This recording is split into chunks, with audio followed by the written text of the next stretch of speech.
sí, doncs que és Però és una que és cosa... molt bèstia. Ja, però és una cosa M'acaben de que... passar una tesi doctoral on explica que Maria de Castella tenia el 80% de les obres a València, de la seva biblioteca, en català.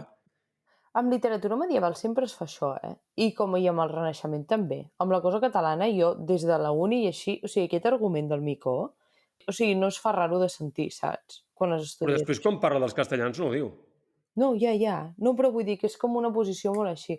No, jo realment, i ara expliquem, vull dir que, o sigui, realment jo crec que s'ha de... O sigui, que s'ha de desmitificar una mica, o sigui, crec que és Ausiàs Marc viu en un context que està molt poc explicat i que queda com molt per construir tota la idea del món on va sortir, però crec que alhora que realment quan tu et poses a dir, vale, qui era aquest senyor, per què escrivia i què escrivia, es pot entendre molt més fàcilment, vale? I no és perquè des del principi, perquè bàsicament sempre és la part més fàcil, però aquest és un senyor que... Un moment, només un Digues. moment i acabo, ja callaré. Justament avui li acabo d'enviar, gràcies al Gerard Pujades, bueno, el Gerard Pujades també l'he enviat, a l'Abel, un PDF de 1.500 pàgines, que l'Abel s'ha quedat extasiat, de la tesi doctoral que l'Abel deia Sí. en els Ossos de París, que és un programa per superpatrons, l'Abel es queixava que hi havia una tesi doctoral sobre la cort del rei Alfonso Magnànim, bueno, que va sortir un llibre, però no es trobava... Bueno, el vaig buscar i valia 150 euros. Sí. I el Gerard Pujades ha trobat la tesi doctoral original, ja jo la tinc, la té l'Abel, després te la passaré tu. Vull dir que tot això, Ho guardaré, clar, ja totalment. sabem que tens molta feina, però és una de les coses que Casablanca es No, dedicarà a clar, escarbar de xarxa, i a totalment. reconstruir, perquè això és com tenir una arma nuclear. I jo vull dir, això sí que ens dona un avantatge competitiva. Vull dir, No, totalment. com explicarà molt bé la Marina ara quan em parli d'Ausiàs. No, perquè jo no sóc cap experta, simplement he fet una mica de... O sigui, he fet una mica de recerca de tot d'aquí i d'allà, i amb les coses que sé, però, o sigui, sóc tot el contrari d'una experta en això. M'ha servit molt una idea, o sigui, com per situar-lo en el món literàriament. Hi ha un senyor que es diu Francesc J. Gómez, que és professor de literatura medieval a l'Autònoma, que aquest tio és poeta també, que a mi va guanyar el Premi Gabriel Ferrater, i a mi el llibre seu em va com intrigar, és a dir, de vegades encara penso en aquests... O sigui, em va semblar, quan vaig llegir els seus poemes, que era com una cosa seriosa, saps? I té una conferència sobre Marc, i en un moment diu, hem d'entendre que quan Marc escriu, al món dels trobadors, l'esplendor fa 100 anys que ha passat, ¿vale?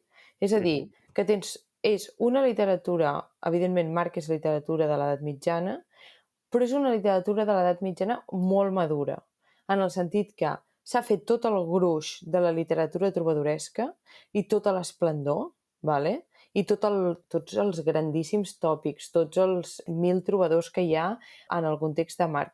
Tot això ja ha passat i ell, diguéssim, que ve després. I, de fet, Petrarca es mor al 1374, ¿vale? Per tant, Marc ve després de Petrarca, però molt poc després de Petrarca. I, per entendre'ns, és aquesta idea de... És com entre la literatura medieval i el Renaixement. Per què? Val, un moment, fins aquí. Has escoltat la conferència que vaig penjar als retalls? Sí. Vale.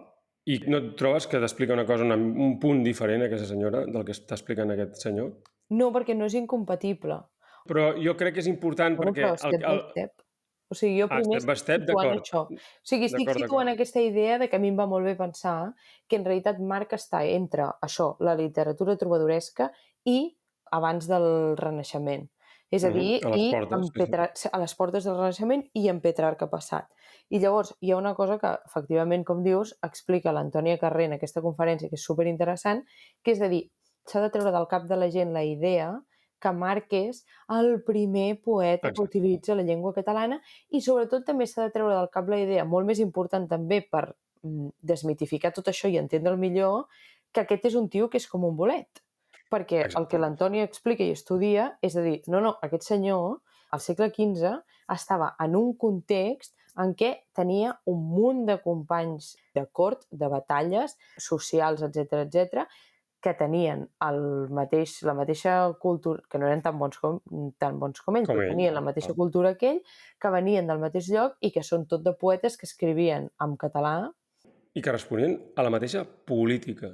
És que és molt important entendre això, perquè tu escoltes això i després escoltes el Micó, Bueno, o abans escoltes a Micó, després escoltes això i flipes, perquè Micó intenta fer veure això, que el Marc és un bolet, és un senyor que surt com un bolet, que no té ningú al voltant, que el seu millor amic encara està escrivint poesia trobadoresca, i que això, i que no hi ha una política ni hi ha res.